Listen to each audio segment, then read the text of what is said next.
La chica.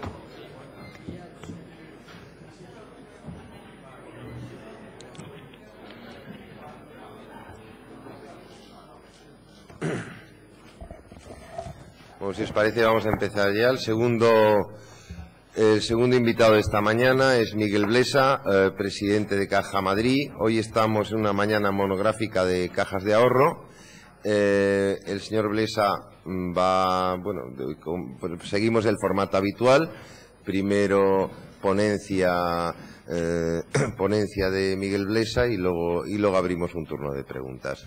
Sin más, cedo la palabra al presidente de Caja Madrid. Muchas gracias.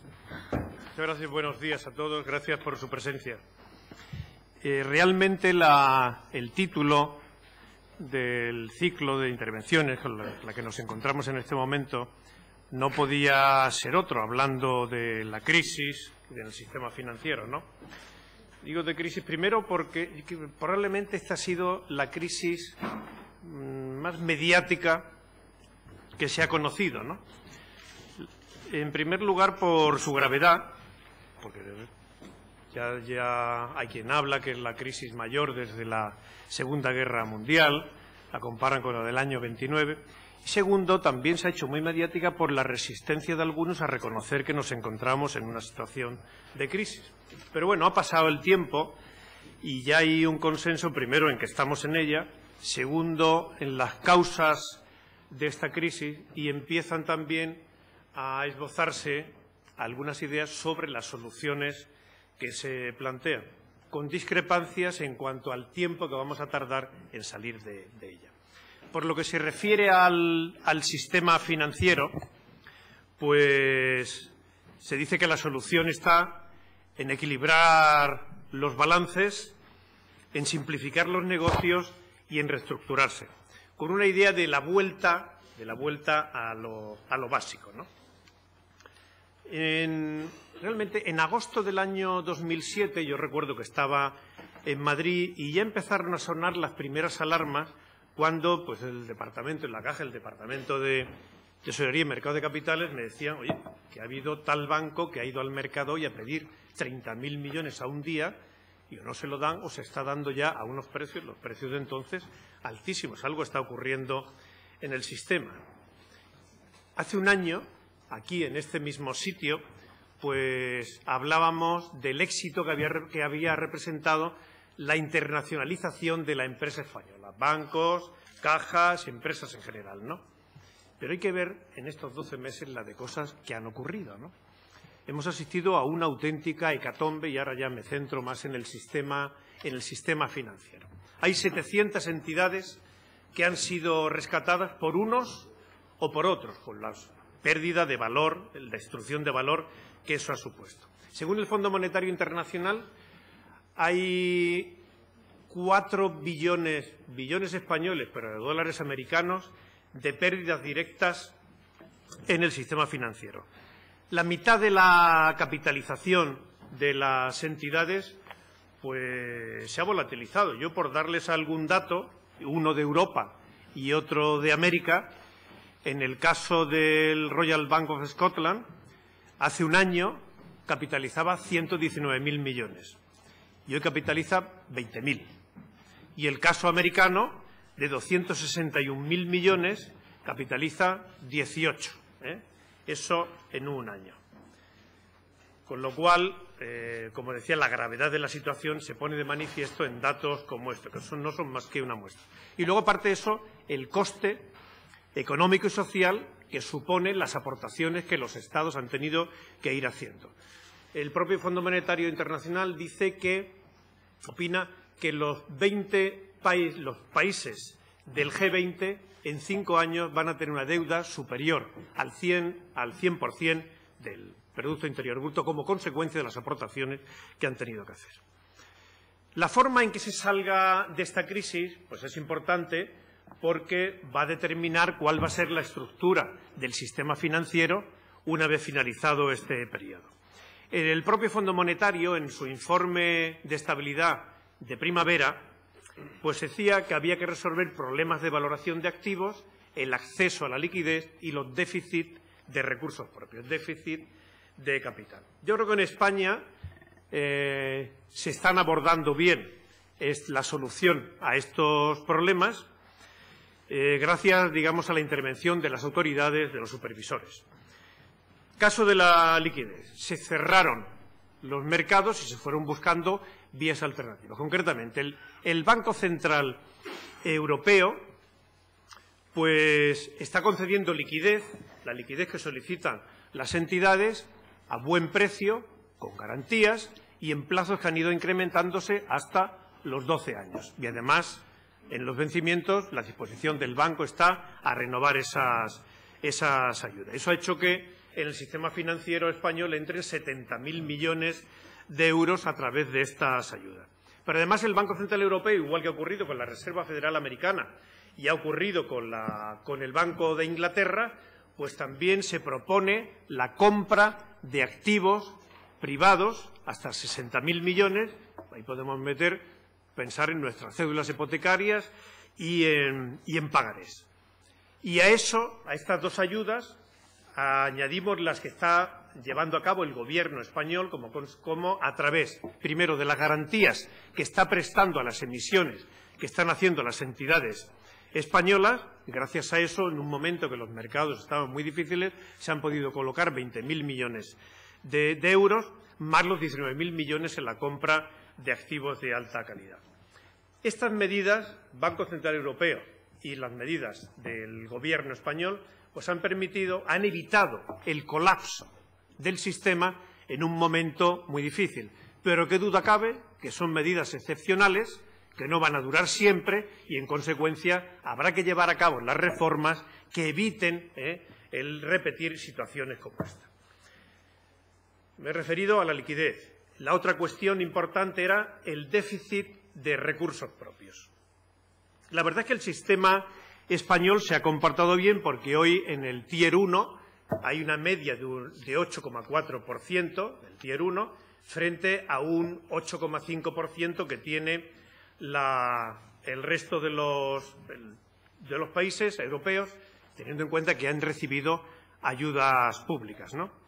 Sin duda, yo creo que esta capacidad que ha tenido el sistema financiero español para absorber el shock traumático que se ha producido en los últimos meses, pues tiene mucho que ver con fórmulas implantadas por el Banco de España en los últimos tiempos. Me refiero, y esto arranca del año 2000, las provisiones contracíclicas que se establecieron. Yo creo que eso ha sido clave para ir haciéndole frente a las dificultades que se está planteando la situación. Y la verdad es que la idea del Banco de España es, en este momentos de bonanza de la economía y del sistema financiero, reconozca usted en sus cuentas de resultados, trasladándolo vía provisiones, los riesgos y las pérdidas potenciales de unos años de gran expansión. Hágalo en este momento, que se lo puede permitir. Bueno, el resultado yo creo que eso ha sido bueno. Precisamente por eso, y a sensu contrario, creo que en este momento de dificultades esas normas, el rigor de esas normas debe dulcificarse para no convertir en un problema lo que estaba pensado para ser una solución. Situaciones en el mundo entero, ha habido muchas intervenciones. Hablaba de rescate que se han producido a través de fondos públicos, a través de entidades privadas, ¿no? En España hemos tenido una intervención nada más. Hemos tenido solo una intervención. ¿Que podría haber más? Yo no paro de leer en la prensa historias de que pueda haber tantas entidades que podrían ser intervenidas, que podrían tener una situación de insolvencia en este año, en el que viene, como consecuencia de la morosidad, etcétera, ¿no? No sé qué ocurrirá. Lo que sí digo es que hay una gran disparidad en el juicio y una gran disparidad también cuando se intenta medir las necesidades de capital que pudiera haber en el sistema. Hay quien habla de 60.000 millones de euros las necesidades de capital en el sistema. Y eso contrasta, por ejemplo, con 3.200 millones que asigna el Fondo Monetario Internacional cuando habla de 20 bancos y cajas que pudieran estar en situación más complicada. En cualquier caso, creo que la situación lo que es preocupante. Pero para el sistema español no va a ser tan grave y tan severa como algunos consideran. Otra cosa es que individualmente, en algunos casos, de bancos o de caja, la situación pueda ser más difícil. Pero, en fin, llegada es una tesitura como esa, nos plantearíamos, entonces, habría que plantearse rescates igual que se ha hecho en el resto del mundo. ¿Qué principios o qué criterios, a mi juicio, deberían seguirse en esto? En primer lugar, habría que incentivar las soluciones privadas. Eso en primer lugar. Y luego, si eso no es posible, y hay que acudir de verdad a lo que se llama en sentido propio intervenciones, tendrían que ser intervenciones rápidas, con criterios muy técnicos, teniendo en cuenta planes de negocio muy claros, planes de reestructuración y, si suponen entradas de capital público, también con un plan de salida del capital público en esas ocasiones. Y hablando de soluciones privadas, que yo creo que sería la mejor opción, resolverlo dentro del sistema sin tener que intervenir el dinero público, pues en el caso de las cajas, que a mí me resulta mucho más cercano, probablemente algo habría que hacer para remover barreras que de hecho o de derecho pudiera haber, barreras de naturaleza geográfica me refiero, que pudiera haber en ese proceso de consolidación y de solución interna de estos problemas, ¿no? Creo que si por estas barreras, ya digo, de hecho, de derecho, se planteara la cuestión en términos de ganancia o pérdida de cuota de poder por parte de comunidades autónomas, estaríamos equivocando totalmente el planteamiento de la cuestión. Estamos hablando de otra cosa. Yo creo que son otras las variables que deben tenerse en cuenta.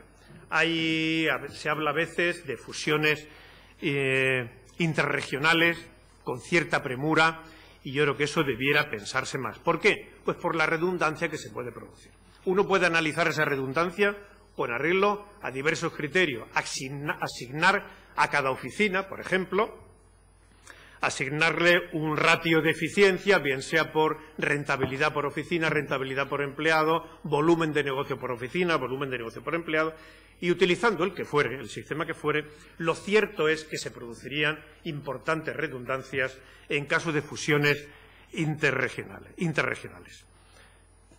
En algunos casos estamos hablando, y posiblemente en los menores, de exceso de esa redundancia en el 30 o en el 35% de la red.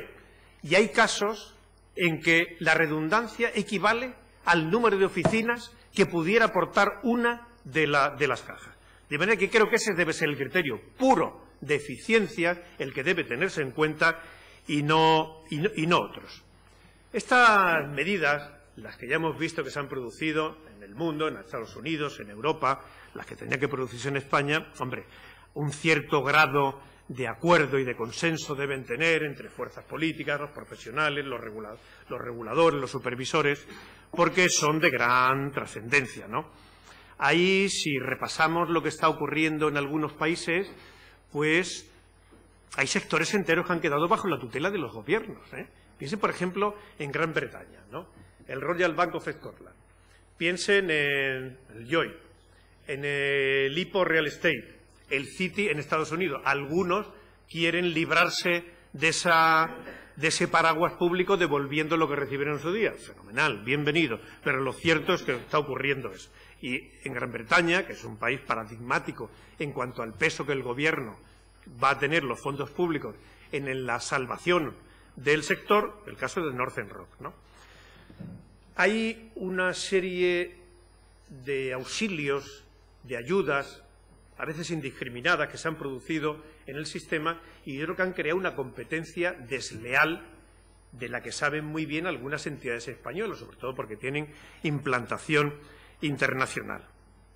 Y dudas que se plantean también de qué va a ser de algunas entidades el día que la ayuda pública o ese control desaparezca. Creo que alguien habló aquí calificó de entidades zombie aquellas que se van a ir moviendo de un lado para otro en función de la ayuda pública que reciban, pero sí que tengan un futuro claro.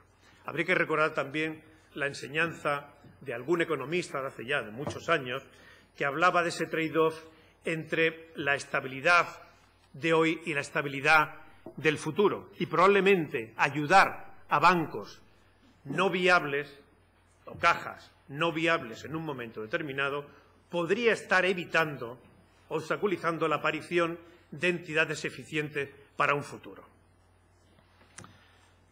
Y les hablaba de la liquidez, les hablaba de los recursos propios y también que había de la recuperación.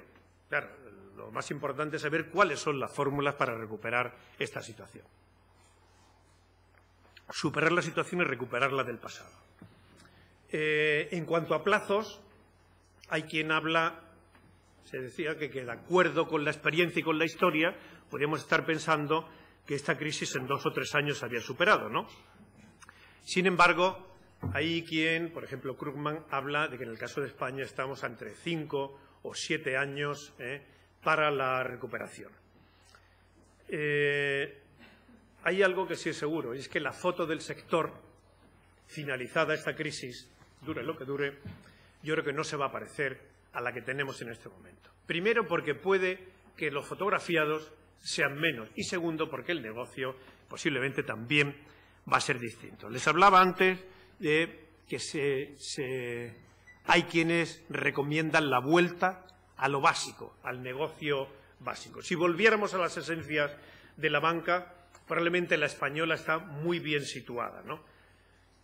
Pocos tienen un balance tan estándar como el que tienen las entidades españolas, con una base de depósitos muy amplia, un 54% de imposiciones a plazo fijo que le dan una gran estabilidad, financiando productos más fáciles, aunque pasen por dificultades en este momento, como el que es el caso de las hipotecas, con una clientela fiel como no ocurre en otros países, con una red de oficinas, aunque este es un asunto al que me referiré luego, de unas 40.000 oficinas.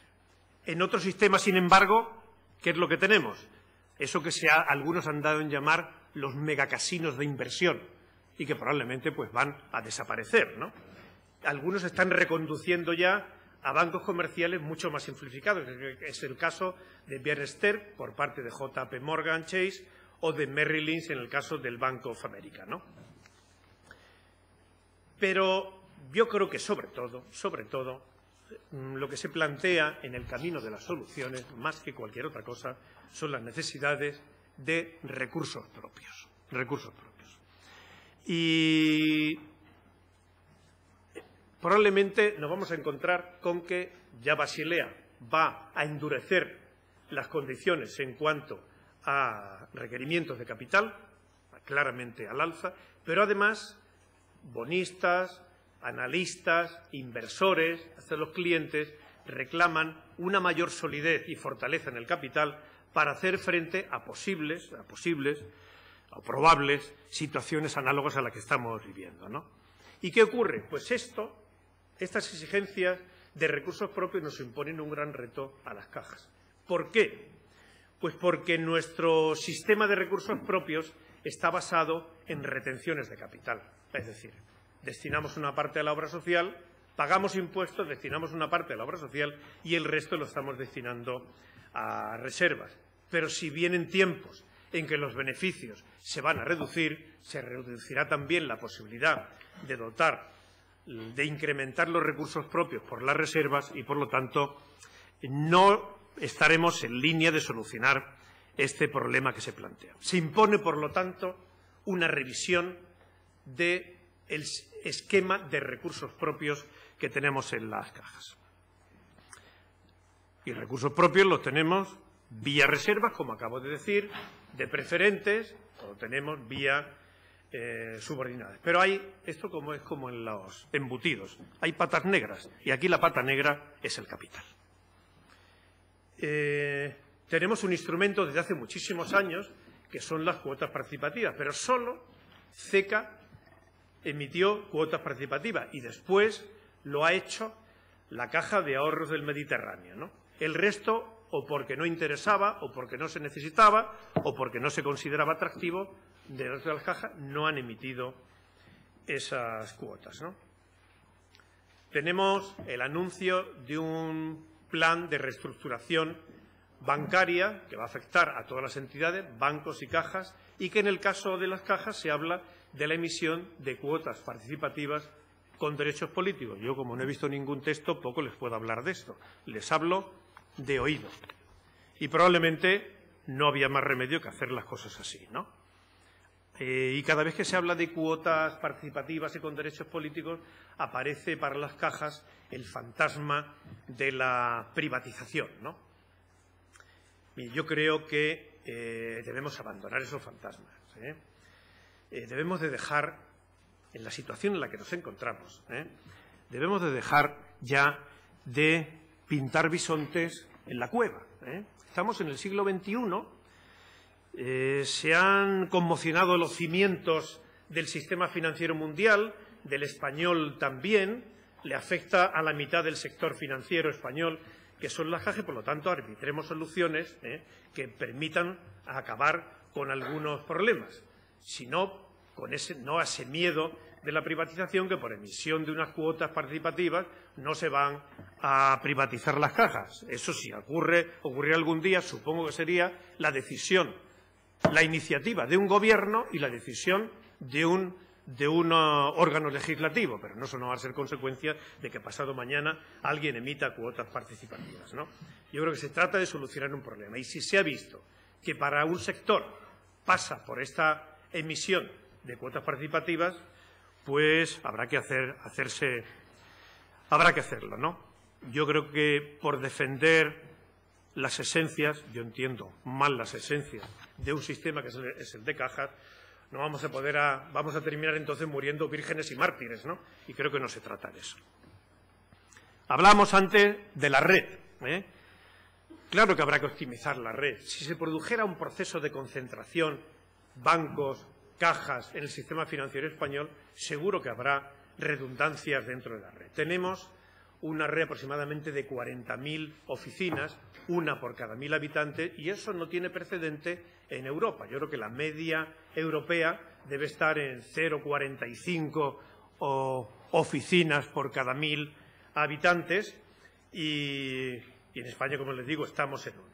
Si eso, en los ratios que antes les daba, que creo que deben tenerse en cuenta para diseñar una red eficiente de oficinas, la rentabilidad o el volumen de negocio por empleado de oficina, creo que algo tenemos que hacer. Aquí es cierto que seguimos un modelo que a lo mejor hay que ponerlo en cuestión, no lo tienen otros países, que es una red muy numerosa de oficinas, porque el cliente, cuando le preguntábamos qué era lo que más valoraba de la oficina, decía que la proximidad. Por encima de todo, la proximidad. Hombre, a lo mejor ahora mucho más próximo está el ordenador, las oficinas Internet, y no podemos seguir caminando en dos direcciones, empujando a las redes de oficinas hacia adelante y también a Internet. Yo creo que algo de esto habrá que corregir, ¿no? Antes les decía que habría que volver a lo que eran los básicos de la banca, ¿no? Eso no significa volver a situaciones que, por ejemplo, el sector de banca de cajas tuvo durante un tiempo, y gran parte de los bancos también. Y era captar dinero de los clientes, colocar ese dinero en el interbancario y que otros se dedicaran a invertirlo. No, eso ya durante mucho tiempo no ha sido así y no volverá a ser. Pero me refería más a balances equilibrados, y sin algunos productos extraños que hemos visto en la banca durante estos años, ¿no? Hay un artículo, ha habido no hace mucho tiempo en Financial Times, de un economista que hablaba de volver a la era pre-Concord. ¿Recuerdan la catástrofe de aquel Concorde? Me parece que fue despegando, que cayó en vuelo y ardió. Entonces, a partir de ahí desapareció el Concorde, porque se consideraba que aportaba un valor en tiempo y en servicios que era muy justo para compensar la complejidad y el alto coste que tenían esos aparatos, los Concorde, y entonces desapareció. Probablemente también ahí, en esta crisis, se va a llevar por delante negocios bancarios tipo Concorde, en bancos de inversión, como les decía antes. Pero otros negocios van a subsistir y se van a mantener como ha ocurrido durante todos estos años, ¿no? Probablemente, a partir de ahora, ya lo está siendo, el negocio de la banca pues va a ser algo más aburrido. ¿Por qué? Pues porque hemos estado durante unos años pues con grandes operaciones de fusiones y adquisiciones dentro del sector financiero, también en el sector empresarial, que nosotros nos hemos encargado de financiar. Tuvimos el cambio de milenio con todo aquello, lo que aquello supuso, el euro, la internacionalización, Internet, todo ha estado muy movido durante todos estos años, ¿no? Y ahora nos toca algo muy movido, pero lleno de dificultades, ¿no?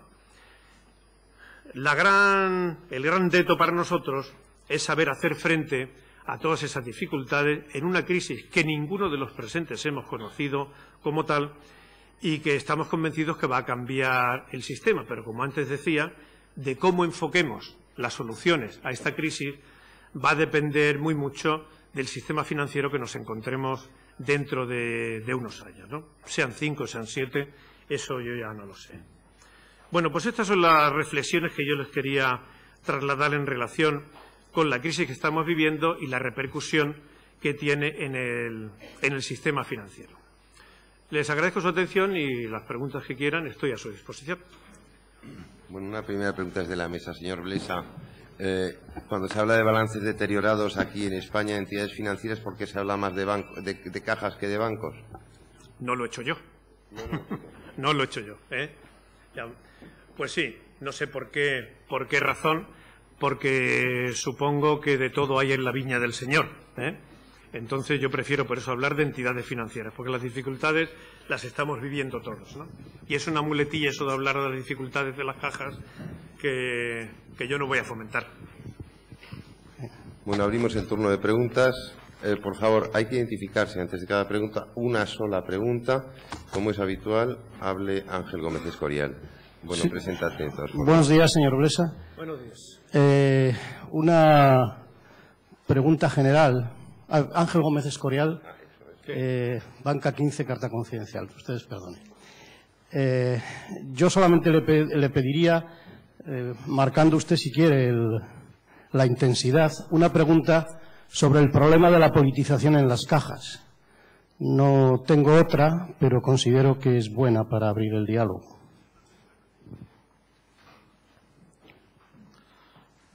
Bueno, la estructura de los órganos de gobierno de las cajas ya tiene per se una dosis de politización en el sentido noble del término, porque están representados corporaciones locales, están representados gobiernos autonómicos, están representadas determinadas entidades que sin calificarlas yo de políticas también varían mucho según las comunidades autónomas, la ley que cada una tenga, ¿no? De manera que ya la semilla, digamos, de la politización en el sentido noble, le repito, de representación política está ahí. ¿Y por qué está? ¿Cuál es su origen? Pues el origen, sin duda, está en que no teniendo accionistas y sin llegar a ser una res nullius, una caja, pues se quiere que alguien represente los intereses en esa entidad fundacional. ¿De quién? Pues de la sociedad. Y de la sociedad entienden, pues, los ayuntamientos, la comunidad autónoma y los impositores. Así se ha entendido en España y así figura con variantes dentro de las leyes. Otra cosa es que, siendo eso así, siendo esa la representación y dándola por buena, pues en la tutela o en la presencia de esas entidades políticas dentro de los órganos de gobierno se produzcan interferencias que no tienen nada que ver con el negocio y que sí tengan que ver con los intereses